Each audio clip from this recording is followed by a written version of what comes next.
안녕하세요, 이서블입니다. 배달의 민족 얘기를 좀 해볼게요. 4월 10일 날 네이버 트렌드 자료를 이렇게 보면 엄청나게 트래픽이 올라가 있는 거예요. 이게 과연 배달을 많이 시켜 먹으려고 이렇게 트래픽이 올랐을까요? 아니, 그냥 이슈가 된 거예요. 이슈가 됐는데 이렇게까지 배달의 민족이 자영업하는 사장님들에게 지지를 못 받고 있는지는 몰랐어요. 저는 배달의 민족이 그동안 B급 마케팅을 하면서 굉장히 친근하게 다가왔잖아요. 뭐 우리가 어떤 민족입니까? 뭐 이런 것도 있었고, 자영업하는 사장님들이 배민에 대해서 이렇게 민감하게 반응을 한 이유가 뭘까? 그래가지고 정률 수수료 5.8%를 적용하겠다는 게 이번에 변경 아니었는데, 이게 뭐 이렇게 미움을 받은 걸까 하고 이렇게 좀 열어보니까 결론만 깔끔하게 말씀드릴게요. 이 5.8% 정률 수수료 안이 비합리적이냐고 하면 이 꽤 합리적이에요. 5.8% 수수료 안에는 페이게이트 결제가 한 2% 내외가 된다라고 하면 배민이 3.8% 정도의 수수료를 가져가는 거예요. 근데 3.8% 수수료를 가져가면서 주문 같은 경우도 자동으로 들어오게 해주죠. 고객센터도 운영을 하죠. 라이더와 연결도 하지. 사실 되게 많은 일을 해요. 이 정도 수수료 가지고 일을 하는 푸드테크 업체는 전 세계에서 아마 배민이 정말 쌀 거예요. 기존의 그 수수료 방식, 뭐 정액제라고 하지만 그냥 가입하는 것만 정액제고, 리스팅하는데 비용 따로 들고, 뭐 다른 액션에 돈 다 따로 들고 그래가지고 굉장히 과금체제 복잡해요. 이거 뭐 컨설팅하는 사람이 따로 있어야 될 정도로 복잡하기 때문에 정률제가 불합리하다고 하면 이거 꽤 합리적인데 이게 왜 이러지? 근데 이게 그냥 합리적이고 비합리적인 걸 떠나서 마음에 안 드는 거야. 왜 마음에 안 들까 하고 여쭤본 거죠. 얼마 전에도 배민을 직접 하시는 사장님이랑도 얘기를 했고, 그냥 전화 몇 번 해가지고 왜 그런가 했더니 배달의 민족 김봉진 대표가 4.7억 실조에 회사를 매각했다. 김봉진 대표가 4.7조를 현금으로 준 것도 아니고 딜리버리 히어로와 지분 수합했으니까. 그럼에도 불구하고 선명의 워딩은 이거 남는 거야. 4.7조 배민 배아픔. 이게 핵심 코드인 거죠. 그래서 마음에 안 듦.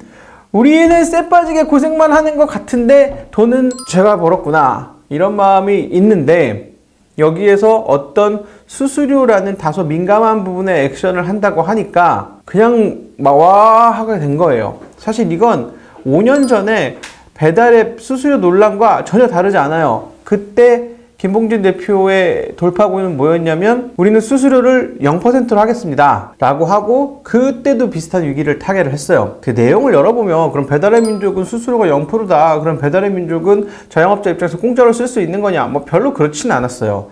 결국 배달의 민족도 영업이익을 내야 되는 회사니까 다른 명목을 촘촘하게 설계를 해서 약간 세금이랑 비슷한데 이걸 복잡하게 해놓고 하나씩 이렇게 한 게 현행 배달의 민족의 수수료 체제인데, 그거를 깔끔하게 개편할게요, 이게 더 합리적이고 좋잖아요 라고 한 게 무려 2020년 4월에 일어난 일인 거예요. 근데 여론이 굉장히 안착해 와. 그래서 네이버 트렌드 딱 보면 4월 10일 날 이렇게 쫙, 이날 뭐다? 배민이 진 날이에요.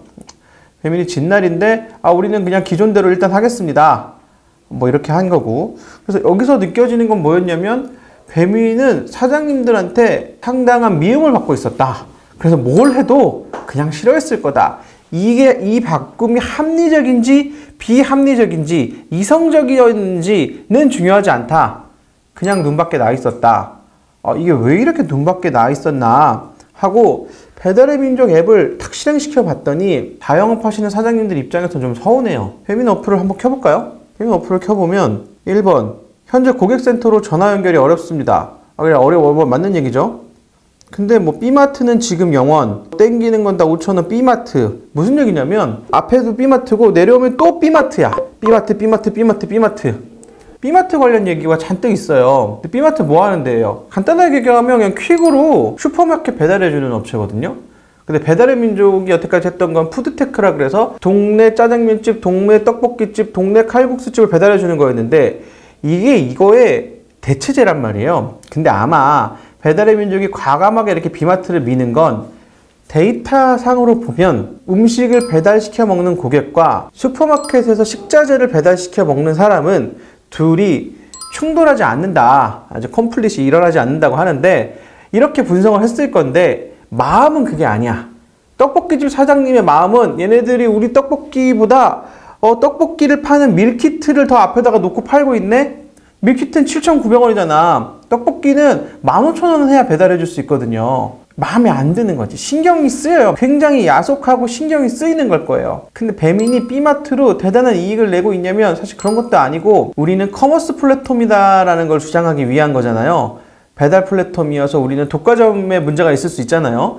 현재 배달통, 요기요, 배민 3개가 다 DH 거니까 우리는 그게 아니고 이 커머스 플랫폼입니다 라고 하고 싶은 건데 이게 좀 자충수라는 거죠. 배민 사장님들 입장에서 상당히 마음에 안 드는 그런 일인 것 같아요. 바꿔보면 쿠팡이츠가 이제 우버이츠를 거의 칼피해가지고 실시간 딜리버리 이렇게 볼 수 있으면서 먹을 수 있는데 쿠팡이츠를 열면 쿠팡은 쿠팡이츠랑 다른 앱이니까 쿠팡에도 신선식품 팔고 생필품도 팔던데 쿠팡이츠에서는 그거 안 팔거든요. 그래서 배민이 B마트라는 걸 앱 안에서 좀 쉽게 가려고 했었는지는 모르지만 자영업하는 사장님들 마음만 아프게 한 것 같다. 배민은 어플리케이션을 분리하는 게 장기적으로 좋지 않을까.